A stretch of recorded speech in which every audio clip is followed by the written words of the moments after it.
Ser podcast.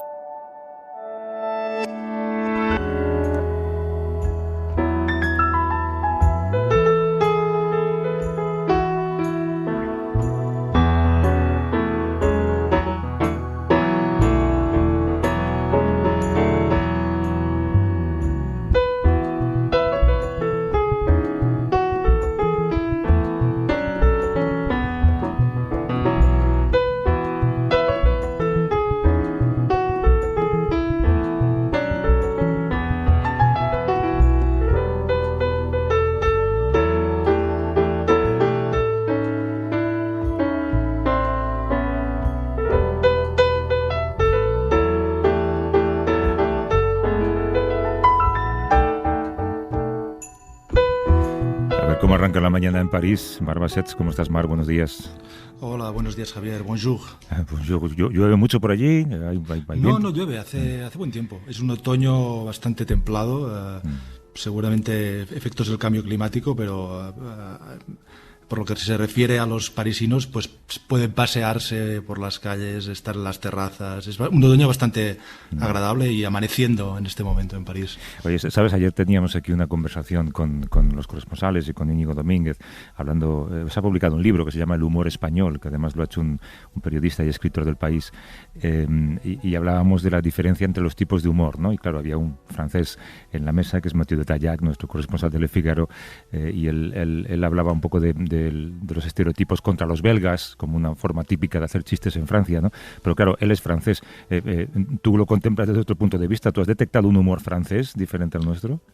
Sí, sí que hay un humor francés. Y escuché el programa ayer y se hizo referencia, por ejemplo, a Luis de Funes, ¿no? Sí. Hay humor a muchas escalas, yo creo, en todos los países. Pues humor más popular, más sofisticado, y sí que hay un humor francés. Hay películas francesas que, como ocurre yo creo también en España, la gente hace alusiones a frases de esas películas que si uno no las ha visto, incluso si uno no es francés o no está dentro de estas referencias, no entiende nada ni entiende por qué hace tanta gracia, ¿no? Claro, esto lo decía Jaime, el autor del libro, ¿no? Tiene que ver con la cultura que consumimos. Consumimos tanta cultura americana que entendemos muy bien los códigos de su humor, ¿no? En cambio, consumimos poca cultura francesa, me imagino. Sí, es cierto. Pero yo creo que hay un pozo también de cultura francesa, ¿no? Y, por ejemplo, me acuerdo que se habló de Luis de Funes, pues que a los franceses les hace mucha gracia. En España no tanto, pero yo recuerdo que cuando era pequeño las películas de Luis de Funes... Sí, a mí también. Y eran las películas que llegaban en aquella época, ¿no? Y luego lo curioso también es que son películas a veces o referencias muy antiguas, ¿no? Aquí en Francia hay una película de los 60 que se llama Le Tonton Flanqueur, que todo el mundo la ha visto, todo el mundo cita frases de la película del año 60, 61 y sigue vigente, ¿no? En cuanto al humor. Luis de Funes, que por cierto cuando lo mencionó Mathieu, claro, yo recordé las películas que veía en los cines de barrio, en Usera, las películas del gendarme, ¿no? No recuerdo los títulos, pero luego lo he pensado, me imagino que murió hace tiempo, ¿no? Sí, murió, no sé el año, pero creo que en los años 80, pero sí, un gran actor y una gran referencia, un gran cómico, de hecho. Oye, esta semana allí en Francia creo que ha estado marcada sobre todo por el asesinato de la niña Lola, como la llamas tú en el artículo hoy en El País, ¿no? Esa niña de 12 años que murió descuartizada y que se ha convertido también en fuente de mucha polémica social allí, ¿no? Sí, en efecto. El otro día estuve en la calle, delante del edificio donde ella vivía y donde fue asesinada. Y realmente ahí se veía, era un pequeño santuario casi, lleno de flores, de peluches, de mensajes que habían dejado vecinos o compañeros de su escuela, que estaba justo a 300 metros de la casa. Esto es en el barrio 19, en el nordeste de París, y realmente ahí a nivel micro, en aquel rincón de París se veía esta conmoción que yo creo que se ve en todo el país. Sí, pero recuerda un poco lo que pasó y en lo que se ha convertido. Sí, pues esto ocurrió este viernes, no el anterior, creo que es el viernes 14. Esta niña de 12 años, Lola, sale de su escuela a las 3 de la tarde, se va hacia su casa, son 350 metros, está justo al lado. entra y hay muchas incógnitas todavía, pero una cámara de grabación de vigilancia registra que con una mujer suben a un piso. Después, al cabo de un par de horas, esta mujer sale del piso con varias maletas y un baúl. Hay toda una peripecia que se está reconstruyendo de esta mujer. Se intenta ir a otro barrio, vuelve con las maletas. El caso es que a las 11 de la noche descubren el cadáver de la niña que la había abandonado la mujer, que supuestamente, la sospechosa de haber cometido este asesinato, la deja en el patio interior de este complejo de edificios donde vivía Lola, con signos de tortura, de violación, y al cabo de unas horas detienen a esta mujer. Esto, ya de entrada, lo horrible de este crimen crea un shock en este país.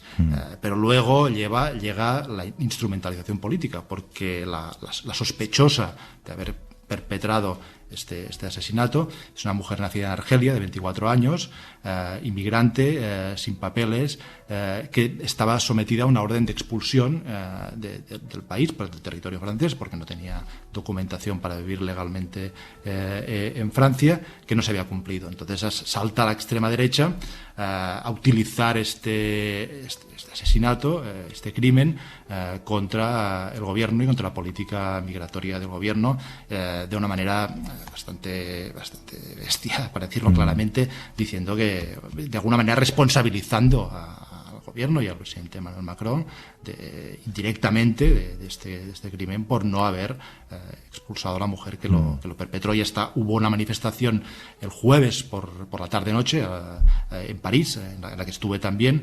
No había mucha gente, unos centenares de personas, organizada por Éric Zemmour, no sé si recuerdas candidato. Hablamos una vez de él, ¿no? Este candidato totalmente fallido, porque luego fue un fracaso su candidatura a las elecciones presidenciales, pero él participaba en esta manifestación, que incluso, para que te hagas una idea, ni Marine Le Pen, que es la líder del Reagrupamiento Nacional, el gran partido de la extrema derecha francesa, ni ella quería ir a esta manifestación porque le parecía excesivo.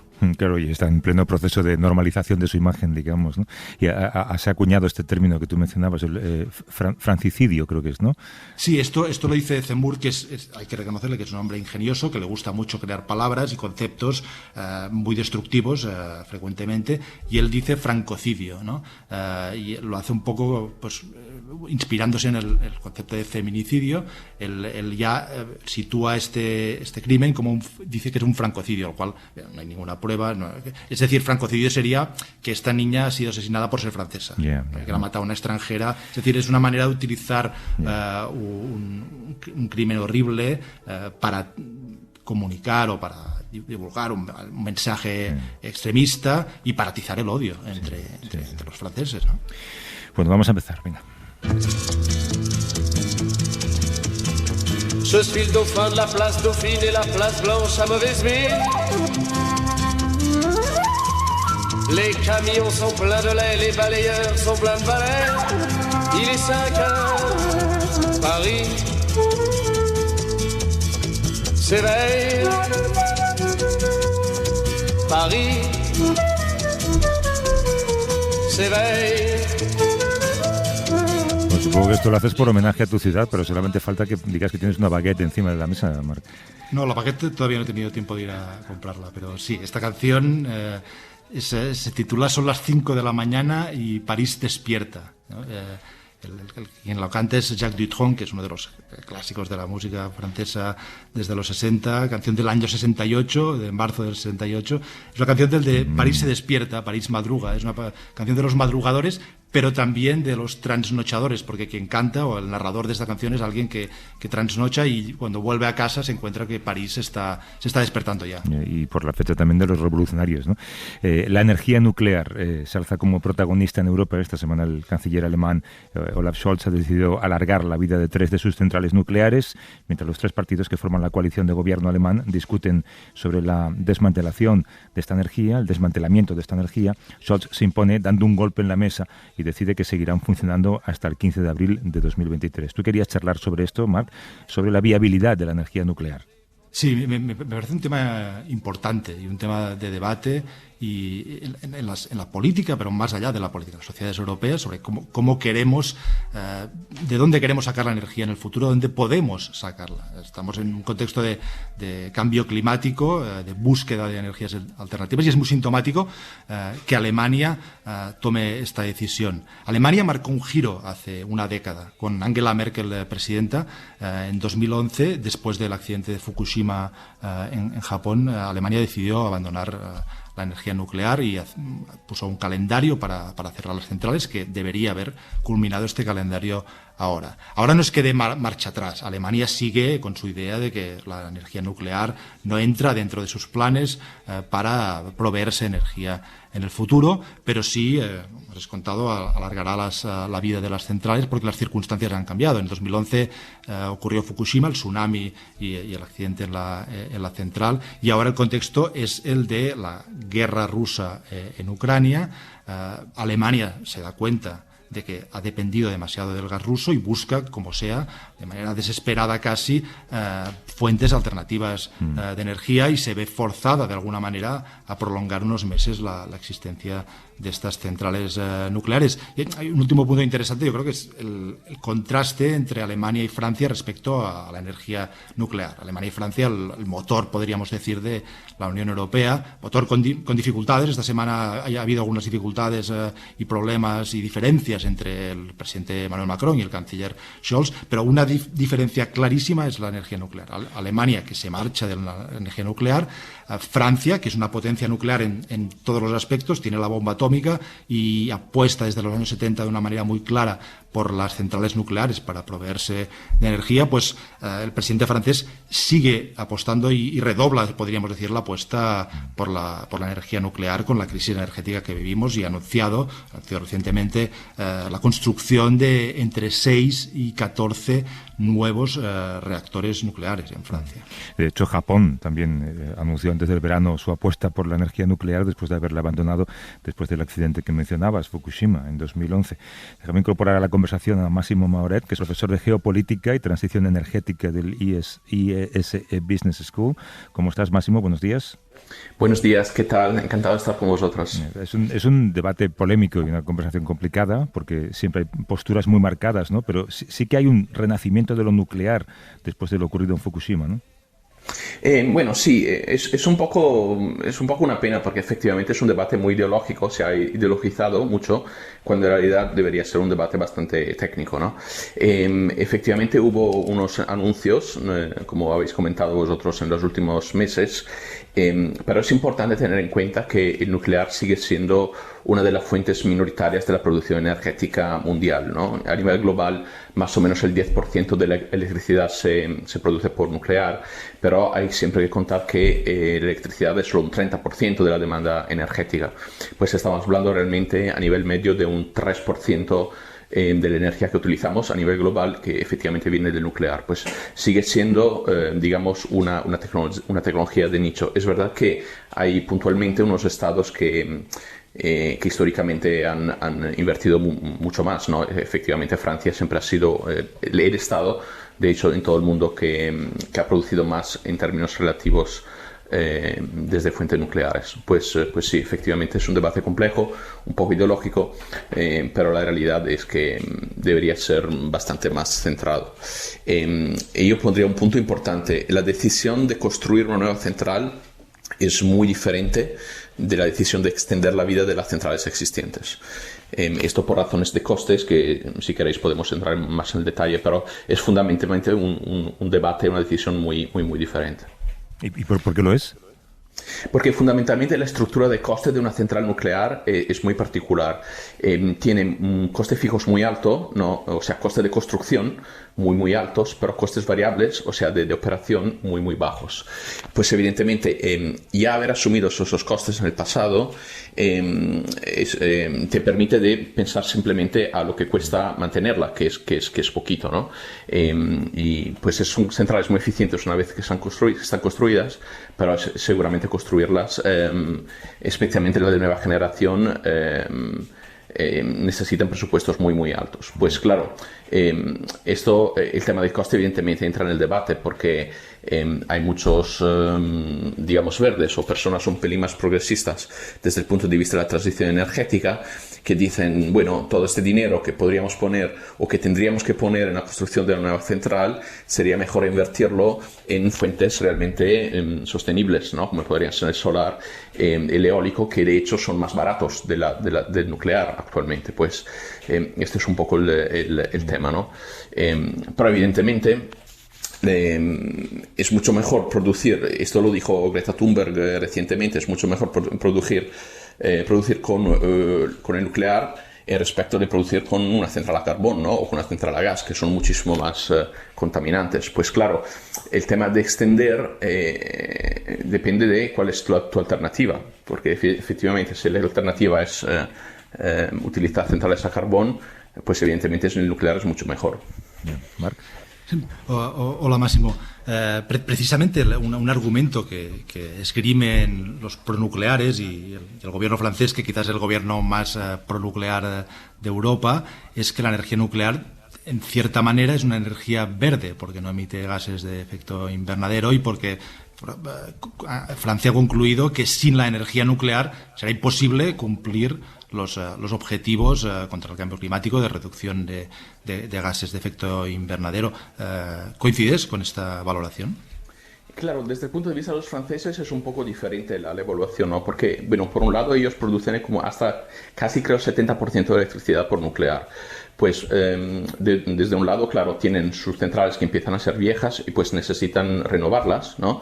Y por el otro lado, ellos exportan tecnología nuclear, porque claro, ellos son los que van a construir centrales nucleares en el resto del mundo. Pues tienen un interés también, yo diría, de negocio, ¿no? De seguir apostando por una tecnología que evidentemente ha determinado su capacidad de producir electricidad en los últimos 40, 50 años. Pero su punto de vista es muy, muy único, ¿no? En Europa y en el mundo. Pues claro, no lo tomaría como una media o un punto de vista que puedan compartir los otros países que son mucho más basados sobre, bueno, el carbón ya casi no se produce con carbón, pero sobre hidrocarbono, gas y etcétera, ¿no? Pues claro, aquí hay que ver cada uno en un cierto sentido toma decisiones un poco diferentes a según de sus propios intereses y su propia tecnología existente. Lo que sí quería añadir es que realmente el único país que está expandiendo su parque nuclear es China en el mundo. O sea, en todo el resto del mundo los reactores que se están construyendo son realmente más que nada para sustituir los reactores que ya existen. Pues en realidad no veo una expansión de la producción nuclear a nivel global. A lo mejor se quedará lo que es o más o menos se va por allá, digamos.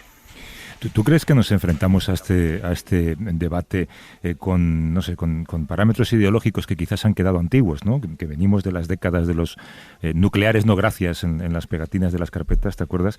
Y ahora la sostenibilidad o los criterios de sostenibilidad nos deberían obligar a reevaluar nuestra relación con la energía nuclear. Sí, mira, yo soy italiano y lo que pasó en Italia en los años 80 fue claramente después de Chernobyl, ¿no? Fue un gran movimiento social en contra del nuclear y esto se ha quedado en un cierto sentido como parte de la identidad de una cierta parte política, ¿no? La realidad yo creo que ahora tenemos que ser pragmáticos. ¿Por qué? Porque nos enfrentamos a un reto realmente complicado que es la transición energética. Yo lo llamo el reto más grande que la humanidad nunca haya afrontado, ¿no? Y honestamente no creo necesariamente de decir una cosa absurda, ¿no? Es realmente una cosa compleja y yo creo que necesitaríamos un poco más de pragmatismo y pensar realmente a temas de inversión de coste y cuál es realmente la manera más sencilla y rápida para llegar a un punto donde efectivamente el balance de gas invernadero sea cero, ¿no? El famoso net zero. Marc. Sí, no hemos hablado todavía de la cuestión de la seguridad. Los antinucleares es uno de los argumentos que plantean de manera más clara es el riesgo de accidente y después los restos donde depositar los restos del combustible nuclear, ¿no? Y luego, en este momento, vemos que hay la guerra de Ucrania, hay centrales nucleares en juego donde se pone de relieve el peligro que supone una central nuclear, ¿no? Estoy hablando de la central de Zaporilla, que es uno de los puntos calientes de esta guerra y donde hay riesgos en esta central.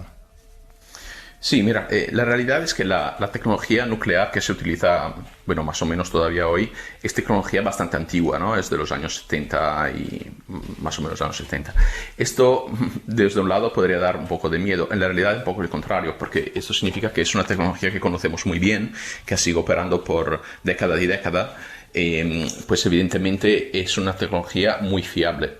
Es verdad que ¿cuál es el problema? El problema son los eventos que no se pueden prever, ¿no? Por ejemplo, la guerra, por ejemplo, un tsunami, por ejemplo, unos cuantos eventos que es muy difícil planear y es muy difícil, digamos, hacer unos planes, ¿no? Y una construcción de centrales que te permitan de resistir a cosas que tú no conoces.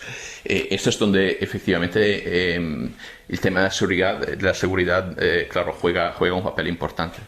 Pero estamos hablando de eventos de probabilidad muy, muy, muy, muy baja, ¿no? Y evidentemente todo puede fallar en el mundo, ¿no? Uno se puede tropezar bajando la escalera también, ¿no? En cierto sentido. Pues yo no creo que la seguridad sea el problema. El problema aquí es un tema de coste realmente. O sea, los nuevos reactores que se están construyendo ahora son muy, muy, muy, muy costosos. Han sobresalido sus presupuestos de 2, 3, 4, 5, hasta 5 veces. Y por ejemplo, los nuevos reactores franceses y lo que se está acabando ahora en Finlandia tomaron más de 15 años para ser construidos. Pues evidentemente nosotros necesitamos descarbonizar ahora, no en 15 años, ¿no? Pues evidentemente apostar por una tecnología muy, muy costosa que nos va a ayudar desde aquí a 10 o 15 años, desde mi punto de vista no tiene mucho sentido. Sería mucho mejor invertir ese dinero en tecnología ya existente que ya nos ayudan, más baratas y aún más seguras, evidentemente, porque el solar y el eólico no tienen consecuencias reales potencialmente catastróficas, ¿no? Pues claro, en España tenemos 5 centrales nucleares activas, pero tienen fecha límite para seguir produciendo. Te voy a pedir casi una opinión personal. ¿Tú crees, Máximo, que ahora que los españoles sabemos lo que significa depender del gas ruso y lo sabemos en las facturas que recibimos a fin de mes, estarían más abiertos a retrasar el cierre? Bueno, la realidad es que estar más abiertos, a lo mejor sí, pero la realidad es que España tiene una opción muy buena, que es producir con fuentes renovables, ¿no? Porque tiene mucho territorio, tiene mucho espacio y tiene mucho sol. Pues evidentemente España podría utilizar otras tecnologías que le permitiría producir por sí misma su propia electricidad sin necesariamente pasar por el nuclear, ¿no? Pues yo creo que el tema de retrasar la fecha límite será un tema basado fundamentalmente en 2 dimensiones. Una dimensión será el precio de la electricidad, ¿no? En vuestro boletín hoy habéis ya dicho que el precio está bajando mucho y se seguirá bajando o volverá, digamos, a precios a lo que estamos acostumbrados, será menos económico seguir teniendo abiertas las centrales, ¿no? Pues punto número 1. Y punto número 2, bueno, dependerá mucho de cuánta capacidad de fuentes renovables conseguimos instalar de aquí a los próximos años. Si seguimos a un buen ritmo, evidentemente podremos sustituir las centrales nucleares con fuentes renovables. Ese punto no tendrá mucho sentido extender la vida. Pues ojalá que lleguemos a ese punto en el debate y así no habrá que plantearlo. Máximo Mauret, que es profesor de Geopolítica y Transición Energética en el IESE Business School. Gracias, Máximo. Un abrazo. Muchas gracias. Buen domingo a todos. Hasta luego.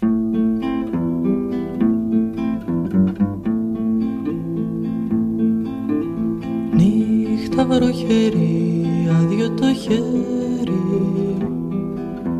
ψάχνει να σε βρει, μα δεν το ξέρει, που θα σε βρει. Estás por ahí otra vez en París, ¿no, Marc? Sí, Javier, estoy. No, te decía que igual ahora te conviertes en el DJ parisino para el oyente español. Y eso, no contabas tú con ello, ¿no? No, pero está encantado de hacerlo. ¿Eso qué es? ¿Lo que suena? Eso es una cantante griega que se llama Arleta, cantautora griega.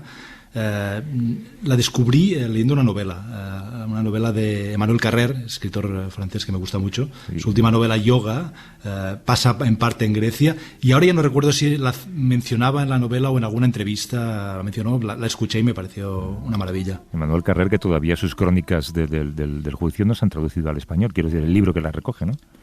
No, el libro tengo entendido que lo publicará Anagrama en la próxima primavera. En Francia ya ha salido, son esas crónicas que él siguió el juicio de los atentados de dos islamistas de 2015, de noviembre de 2015, las publicó en el L'Observateur, semanario francés, y en El País también. Han salido el libro en Francia este septiembre y próximamente saldrán en castellano. Oye, querías hablar de cómo la globalización tiene un gran impacto en las áreas urbanas y cómo el grado de industrialización, el cambio climático o más recientemente la pandemia alimentan el crecimiento, pero también la desaparición de las ciudades. Querías hablar de cómo una ciudad pierde su encanto, ¿no? y pierde su lugar en el mundo. Sí, he leído un artículo que me ha llamado la atención y que me ha dado mucho que pensar en el diario británico Financial Times de un periodista al que sigo y que es muy, muy bueno, Simon Cooper. Simon Cooper acaba de publicar un libro en castellano sobre el Barça. Escribe mucho sobre deporte, pero en este caso hacía una reflexión sobre las ciudades, ¿no? El artículo se titulaba "Las ciudades globales son frágiles por naturaleza", y así es como caen estas ciudades. Él mencionaba en el artículo Cádiz.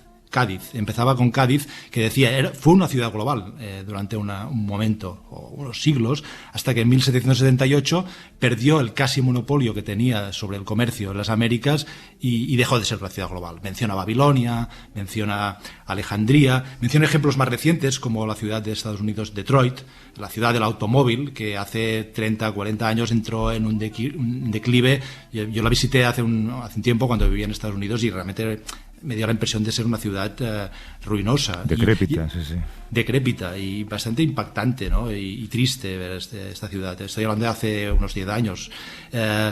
Y luego hay otro ejemplo más reciente que yo no lo he podido ver porque hace tiempo que no voy, pero del que he oído mucho hablar, y es San Francisco. Al parecer, San Francisco está yendo de capa caída.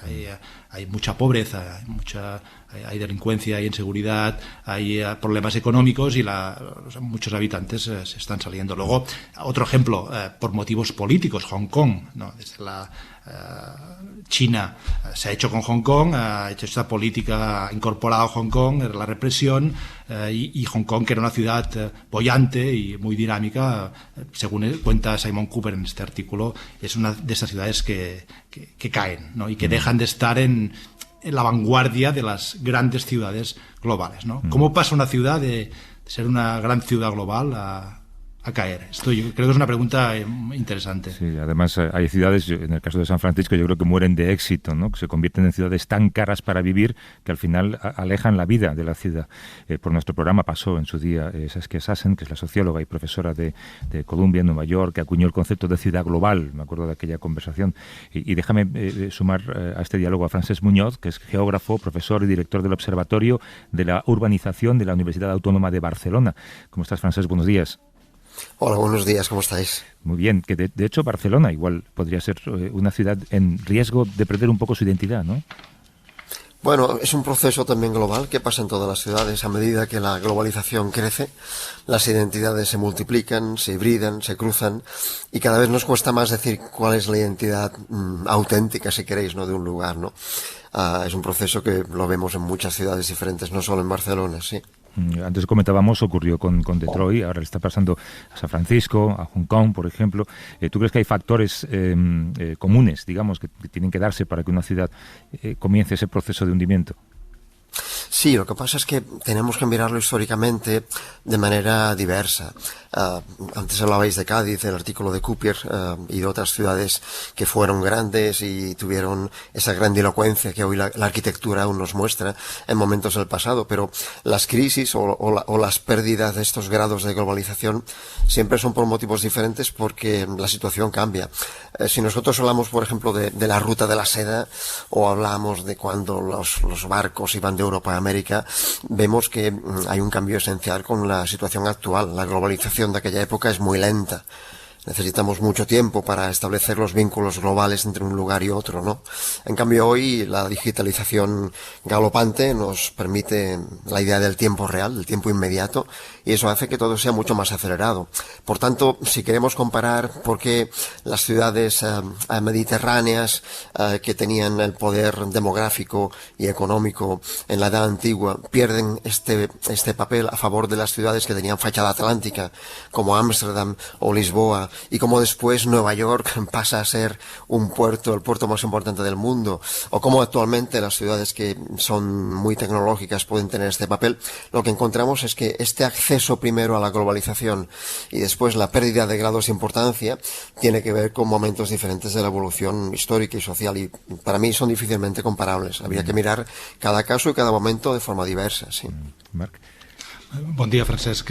Las tres ciudades con las que, digamos, tengo relación vital o biográfica más cercana es Madrid, Barcelona, París, que son ciudades donde hay un debate constante sobre la decadencia o no decadencia, ¿no? Sí. En París hay unas críticas muy duras contra las políticas municipales. A la vez es una ciudad que con la pandemia se ha renovado y ha ampliado mucho los carriles bici, pero siempre con esta sensación de cuidado que algún día pues, París puede dejar de ser París, aunque París es una ciudad que ya hace siglos que tiene este dominio. Sí. Hay indicios, señales que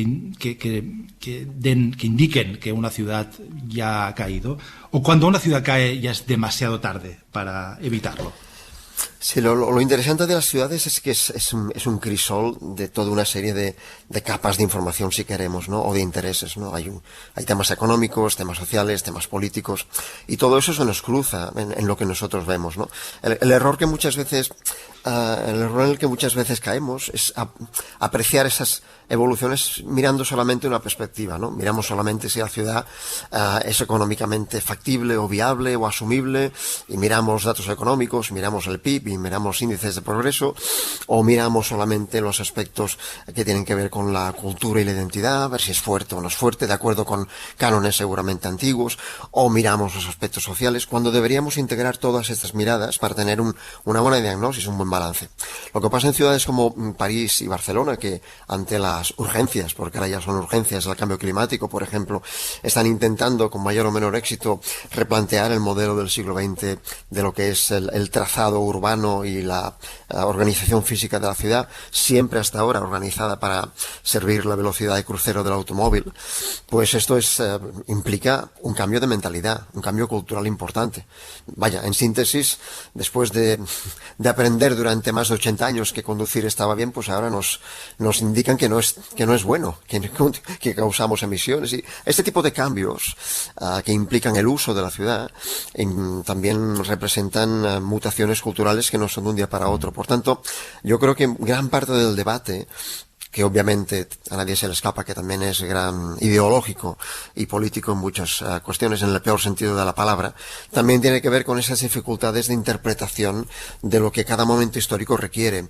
Obviamente, el cambio climático no nos va a esperar, y por tanto las ciudades que sepan adaptarse y que sepan un poco poder mutar de acuerdo con lo que la adaptación al cambio climático necesita, serán las que puedan seguir siendo globales. Si no, quedarán apartadas esos procesos de éxito, ¿no? Cuando Glasser habla del triunfo de la ciudad y se refiere históricamente a cómo las ciudades siempre han triunfado sobre el campo porque son lugares donde preferimos vivir, aunque haya todos los problemas urbanos que hay, también se refiere a esta cuestión de que hoy vivir en la ciudad necesariamente va a tener que significar cambiar el estilo de vida y cambiar muchas cosas que hasta ahora teníamos o considerábamos que eran por añadidura, ¿no? Y es un momento de transición muy complicado en el cual pues toda esta crítica ideológica es muy fácil que se plantee, ¿no? No sé si hay algún ejemplo muy concreto que te pediría, Francesc, sobre alguna ciudad que sea un espejo de lo que deberíamos hacer para protegerla. Bueno, es muy interesante todo el proceso de cómo ciudades no necesariamente grandes, ciudades pequeñas, en el norte de Europa, por ejemplo, han leído muy bien la oportunidad que significaban las nuevas tecnologías digitales y supieron ver que no solo cambiarían las condiciones de trabajo, sino que cambiarían todas las esferas de la vida, ¿no? Cambiarían la cultura, cambiarían la percepción del tiempo, cambiarían nuestro comportamiento.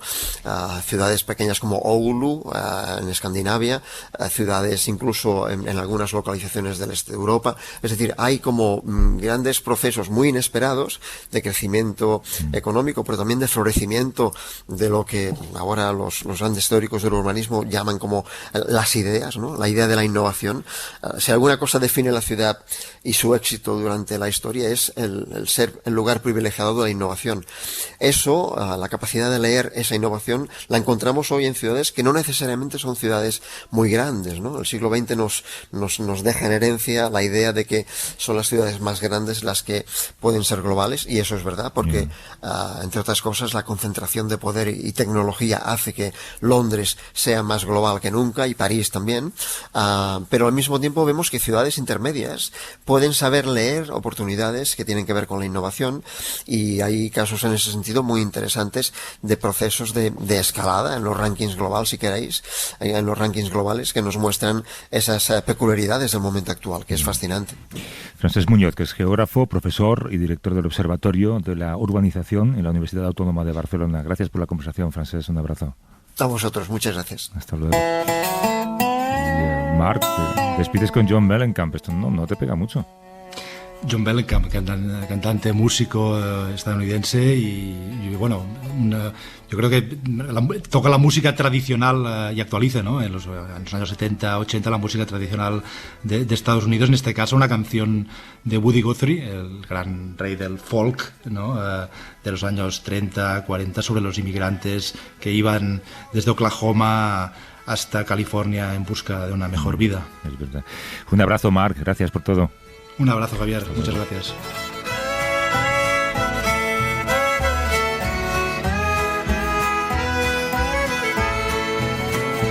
Lots of folks back east, they say, is leaving home every day, beating out hot and dusty way to the California line.